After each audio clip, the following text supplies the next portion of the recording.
God's vision ఛానల్కి మీ అందరికి వందనాలు.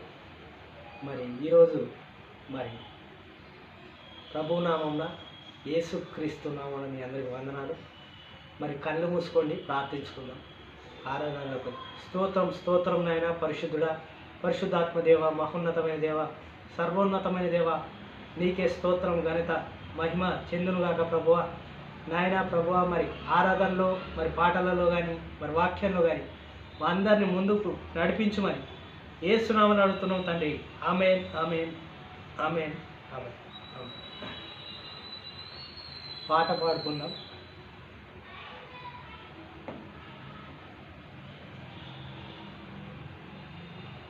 నీవు చేసిన మేలకు, నువ్వు చూపిన కృపలకు, నువ్వు చేసిన మేలకు, నువ్వు చూపిన కృపలకు వందనం యేసయ్యా, వందనం యేసయ్యా, వందనం యేసయ్యా, వందనం యేసయ్యా. ఏ పాటి వాడినని నేను నన్నెంతగానో ప్రేమించావు, అంచలంచలుగా హెచ్చించి నన్నెంతగానో దీవించావు. వందనం యేసయ్యా, వందనం యేసయ్యా, వందనం యేసయ్యా, వందనం యేసయ్యా. ఏ పాటి వాడినని నేను నన్నెంతగానో ప్రేమించావు, అంచలంచలుగా హెచ్చించి నన్నెంతగానో దీవించావు. వందనం యేసయ్యా, వందనం యేసయ్యా. ఏ పాటి వారిమని మేము మము ఎంతగానో హెచ్చించావు, అంచలంచలుగా హెచ్చించి మమ్మల్ని ఎంతగానో దీవించావు. వందనం యేసయ్యా, వందనం యేసయ్యా, వందనం యేసయ్యా, వందనం యేసయ్యా.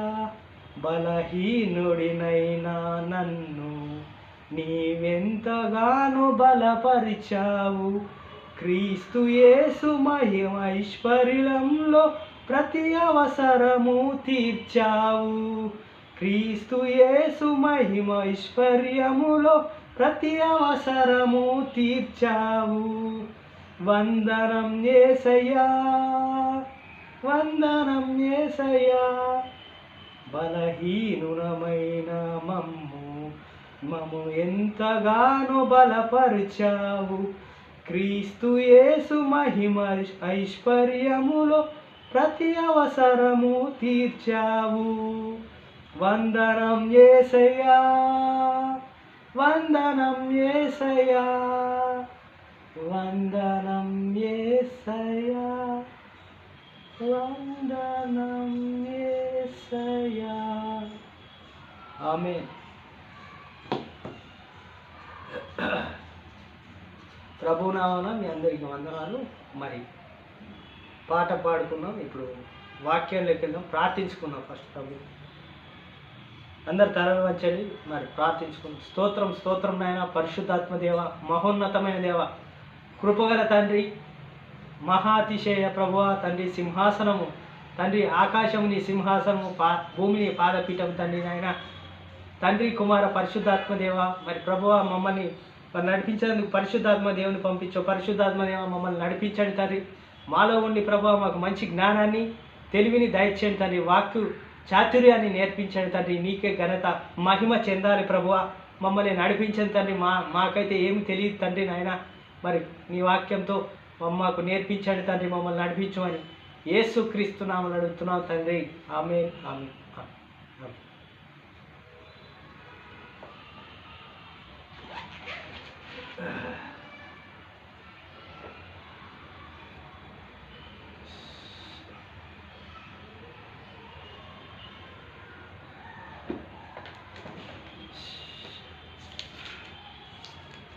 యోహాను 6వ అధ్యాయము చదువుదాము. ప్రభువు మరి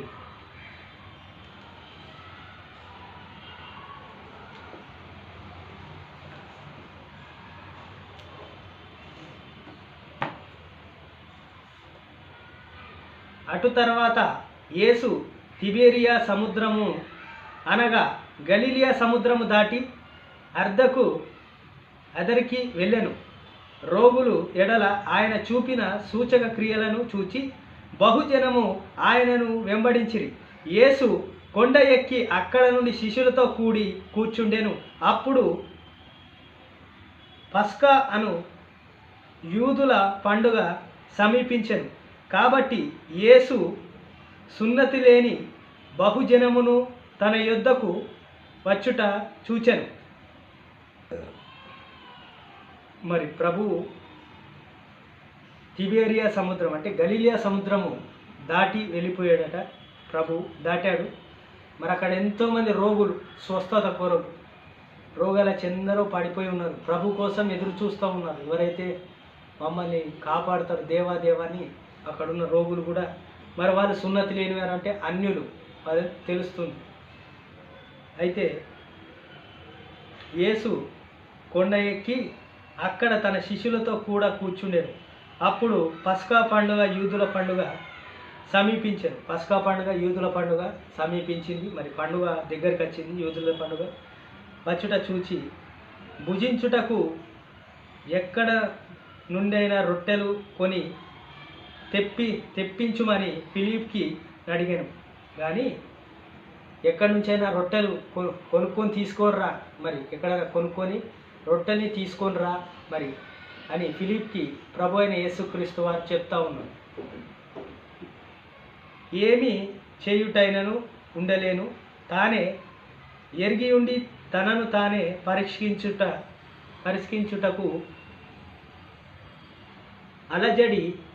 అలజడాయను.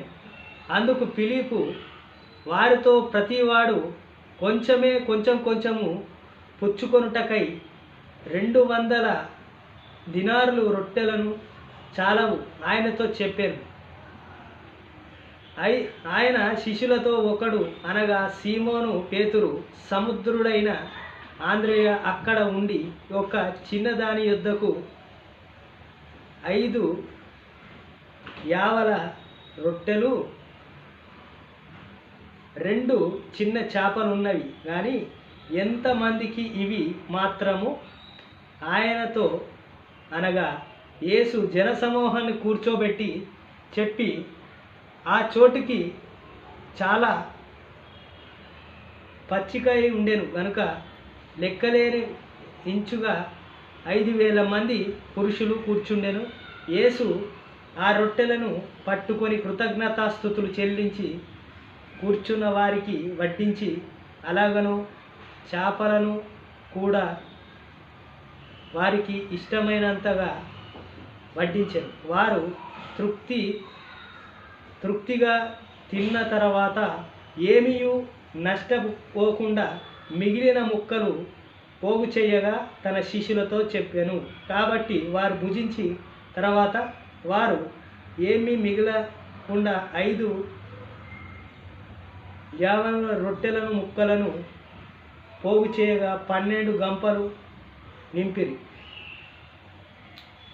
దేవుని నామానికి స్తోత్రం. మరి శిష్యులు మరి ముక్కలు సరిపోవంటే ప్రభు అయిన యేసుక్రీస్తు కృతజ్ఞతాస్తుతులు చెప్పి రొట్టెలను తీసుకొని మరి దేవా వీటిని ఆశీర్వదించు తండ్రి, మరి ఇక్కడ ఇంత జనసమూహం ఉంది, నువ్వు ఆహారం ఈ తండ్రి అని ఆ రొట్టెల్ని 5 రొట్టెల్ని 2 చేపలు పట్టుకొని ఆశీర్వదించి కృతజ్ఞతాస్తుతులు దేవునికి చెప్పి మరి అక్కడి నుంచి దేవుడు అవి పెరుగుతూ అందరికీ వడ్డించుకుంటూ మరి ప్రభు అయిన యేసుక్రీస్తు వారు అక్కడ ఉన్న వారందరికీ తృప్తిగా భోంచేశారట అక్కడ. మరి అట్లనే మరి అక్కడ ఉండే మిగిలిపోయిన గంపలు 12 గంపలు మిగిలాయట.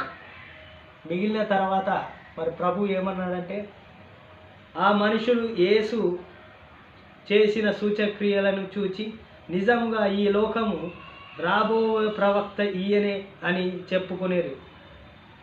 రాజుగా చేయుటకు వారు వచ్చి తన బలవంతముగా పట్టుకొని పోవుచున్నారని యేసుని ఎరిగి మరలా కొండకు ఒంటరిగా వెళ్ళెను. సాయంకాలం అయినప్పుడు ఆయన మనుషులు సముద్రం నొద్దకు వెళ్ళి దోణి ఎక్కి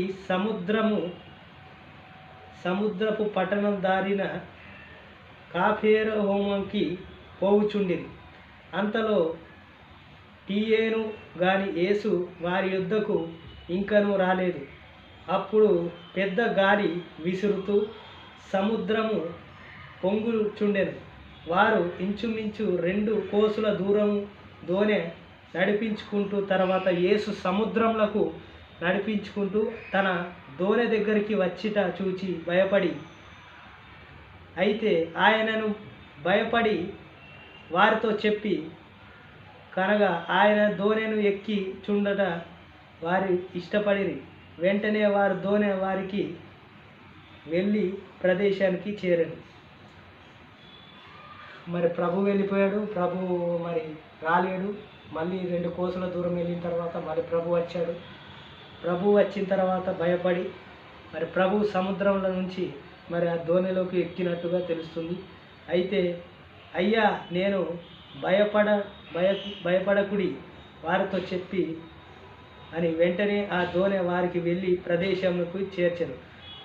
మరునాడు సముద్రము దారి నిలిచి జనసమూహం వచ్చి చూడగా ఆ చిన్న దోణి తప్పి అక్కడ నుండి మరి ఒక్కటి లేదనియు యేసు తన శిష్యులతో కూడా దోణి ఎక్కలేదు.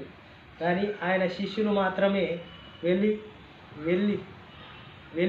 వెళ్ళిరనియు తెలుసుకొనిరి. మరి అక్కడ చిన్న దోణి ఒకటే ఉందట. దోణి ఎక్కి వాళ్ళ శిష్యులు వెళ్ళిపోయారు. మరి ప్రభు శిష్యులు అందరూ చిన్న దోణి ఉంది, ప్రభు కూడా ఎక్కలేడు. అయితే ప్రభు తన శిష్యులు వెళ్ళిపోయారని గమనించి అక్కడిని చూద్దాం 23. అయితే ప్రభు కృతజ్ఞతాస్తుతులు చెల్లించినప్పుడు వారి రొట్టెలు భుజించుటకు వారి దగ్గరికి తిబెరియా నుండి వేరు చిన్న దోణెను వచ్చెను. మరి ప్రభుని చూసుకుంటూ ఉంటే మరి ప్రభు ఏం చేశాడంటే అక్కడి నుంచి పూర్తిగా చదివితే మనకు పూర్తిగా అధ్యయనిస్తే మరి ప్రభువు మరి అక్కడ చేసిన అద్భుత కార్యము చాలా గొప్పది. 5,000 మంది మాత్రమే ఉన్నారు. అక్కడ 5,000 మంది మాత్రమే ఉన్నారు కాబట్టి మరి దోణి ఎక్కారు. దోణి మరి 5,000 రొట్టెలు లేవు, ఏమీ లేవు. మరి ఈ దినార్లు 200 దినార్లు మాత్రమే ఉన్నాయి ఫిలిప్ అని చెప్తా ఉంటే ప్రభు మరి ప్రార్థించి కృతజ్ఞతాస్తుతులు చెల్లించిన తర్వాత తృప్తిగా వాళ్ళందరూ 5,000 మంది భుజించారు. తృప్తిగా భుజించారు. 12 గంపల మిగిలాయి రొట్టెలు కానీ చేపలు కానీ వాళ్ళు ఎత్తినప్పుడు ఆ 12 గంపలు మిగిలినాయట. మరి ఇంకో చిన్నది కూడా చెప్పి మరి 5వ అధ్యాయంలో 4వ వచనం అంటే 5వ అధ్యాయంలో 4వ వచనం నుంచి చూసుకుంటే 30 ఏళ్ళ నుంచి ఒకడు స్వస్థపడని ఒక పక్షవాయువు గల ఒక వ్యక్తి ఉన్నాడు. మరి అక్కడ మరి చూసుకుంటే చదువుదాం.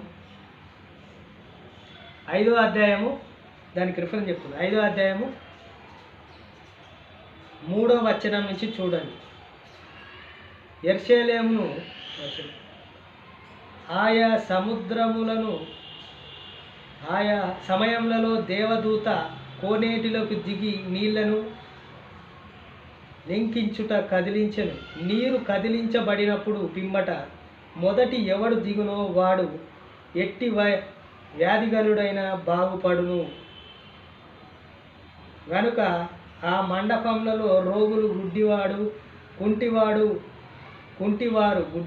కుంటివారు, ఊచకాల చేతులు గలవారు గుంపులుగా పడి ఉండిరి. అక్కడ 38 ఏళ్ల నుండి వ్యాధి గల ఒక మనుషుడుండెను. యేసు వాడిని పడి ఉండుట చూచి వాడిని పట్టుకొని బహు కాలము నుండి ఆయన స్థితిలోనున్నాను అని అంటే ఎరిగను. స్వస్థత కోరుచున్నాను అని వాణిని అడిగాను. అడగగా ప్రభు 30 ఏళ్ళ నుంచి మరి అక్కడనే ఉన్నాడని ప్రభుకు తెలుసు. ఆ 30 ఏళ్ళ నుంచి అక్కడి నుంచి 8 ఏళ్ళ నుంచి ఆ వ్యక్తి అక్కడనే పడి ఉన్నాడు. మరి ఎవరు సహాయం చేస్తలేరు. ఆ నీటిలోకి దేవదూత వచ్చి కదిలిచ్చినప్పుడే ప్రతి ఒక్కరు స్వస్థపడతారు, బాగుపడతారని ఉన్నది. మరి నీకేం కావాలంటే నేను స్వస్థత పడాలి, నేను బాగుపడాలి, మరి ప్రభు అంటున్నాడు. అంటే నీకేం కావాలంటే నేను స్వస్థత పడాలని అడుగుతున్నాడు ప్రభువుని. ఆ రోగి, అయ్యా నీళ్లు కదిలించబడినప్పుడు నన్ను కోనేటిలోనికి దించుటకు నాకు ఎవడును లేడు గనుక నేను వచ్చినంత కాలము మరి ఇక్కడనే నాకంటే ముందుగా దిగిన వారు ఆయనకు ఉత్తరం ఇచ్చారు. నాకన్నా ముందుగా ఉన్న వారందరూ బాగుపడ్డారు, స్వస్థపడ్డారు దేవా. మరి ప్రభువా, మరి నన్ను ఎవరు దింపలేరు, నా పరిస్థితి ఇంతే ఉంటుంది, నా జీవితం మారదు అని అక్కడున్న పక్షవాయువు గల వ్యక్తి మరి అక్కడనే పడిపోయి నడుము ప్రాబ్లం ఉన్నది, నడవరాదు చేయరాదు, అక్కడనే పడిపోయాడు, లేవలేని స్థితిలో ఉన్నాడు. ఎవరైనా వచ్చి నన్ను ఆ నీళ్ళలో దించితే నేను స్వస్థపడతాను ప్రభు అని ఉత్తరం ఇస్తున్నాడు. యేసు, నీవు లేచి నీ పరుపునెత్తుకొని నడువుమని వారితో చెప్పగా వెంటనే వాడు స్వస్థత నుండి తన పరుపునెత్తుకొని నడిచెను.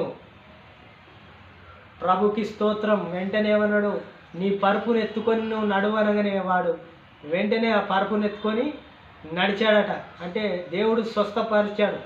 ఇక్కడ ఏం చేశాడు, 5,000 మందికి ఆరాధన చూసుకుంటే మరి రొట్టెలు తినేందుకు రొట్టెలు సరిపోవు. 5,000 మందికి మేము ఎలా పెట్టాలి? అది సాధ్యం ఇప్పటికి కూడా ఎవరికి సాధ్యం కాదు. మరి దేవుడికి సాధ్యమైంది, ప్రభుకి సాధ్యమైంది. దేవుడికి మహిమ కలుగుగాక, ప్రభుకి మహిమ కలుగుగాక. మరి ప్రభు స్వస్థపరచుడే కాదు, ఇలాంటి కార్యాలు కూడా చేస్తాడని పరిశుద్ధాత్మ దేవుడు నేను అధ్యయనం చేసినప్పుడు ఇలాంటి కార్యాలు కూడా మరి నాకు పరిశుద్ధాత్మ దేవుడు ప్రేరేపించాడు. మరి ఆ రకంగా నేను దేవుళ్ళో ప్రార్థనలు ఉన్నప్పుడు నాకు ఈరోజు మొత్తం ఈ అధ్యాయం మొత్తం అధ్యయించినప్పుడు ఇవి నువ్వు చెప్పు, నువ్వు స్వస్థత పడ్డావు కదా, నీ వల్ల సువార్త అందాలి కాబట్టి నువ్వు ఈ వాక్యాలు ఫస్ట్ చెప్పు అని పరిశుద్ధాత్మ నన్ను ప్రేరేపించింది. ప్రభువు మరి చేసిన కార్యాలకు దేవునికి మహిమ కలుగుగాక, ప్రభుకి యేసయ్యకు మహిమ కలుగునుగాక, ప్రభావం కలుగునుగాక, ఆయనకే మహిమ ఘనత ప్రభావం కలుగునుగాక. Amen, amen, amen. అందరూ తలలు వంచండి, ప్రార్థించుకుందాం. స్తోత్రం, స్తోత్రం నాయన పరిశుద్ధుడా, మహోన్నతమైన దేవ, కృపగల తండ్రి, నాన్నగా దేవ, మరి యేసయ్య ప్రభువ, మరి తండ్రి నాయన, మరి ఈరోజు నా శరీరం బలహీనంగా అయినా కానీ ప్రభువ, జ్వరం వచ్చినా కానీ ప్రభువ, మరి ఈరోజు వైరల్ ఫీవర్ వచ్చినా కానీ ప్రభువ, మరి సువార్తని ప్రకటిస్తూనే ఉన్నాను తండ్రి నాయన. నాకు మరి జలుబు కూడా అయింది తండ్రి. మరి ఈరోజు మరి పాటలో మరి ఏదైనా ఇబ్బంది అయి ఉంటే ప్రభువ నన్ను క్షమించండి తండ్రి. మరి నాయన, మరి బలాన్ని శక్తినిచ్చి నన్ను స్వస్థపరచండి, నన్ను ముట్టండి ప్రభువ. ఎవరైతే మరి వైరల్ ఫీవర్తో ఎవరైతే జ్వరాలతో ఉన్నారో వాళ్ళందరూ ముట్టి స్వస్థపరచమని, బలపరచమని, ఆరోగ్యాన్ని దయచేయమని యేసుక్రీస్తు నామమున అడిగి బతిమలాడి వేడుకుంటున్నాం పరమ తండ్రి. ఆమేన్, ఆమేన్. మీ అందరికీ వందనాలు. గాడ్స్ విజిటింగ్ ఛానల్ని మీరు సబ్స్క్రైబ్ చేయండి, మీరు షేర్ చేయండి, వీలైతే షేర్ చేయండి. ఎందుకంటే సువార్తని ప్రకటించాలి మనం కూడా. ప్రతి ఒక్కరు మరి ఈ షేర్ చేయండి, సబ్స్క్రైబ్ చేయండి. మీ దేవుడు మిమ్మల్ని అందరినీ దీవించును గాక. ఆమేన్.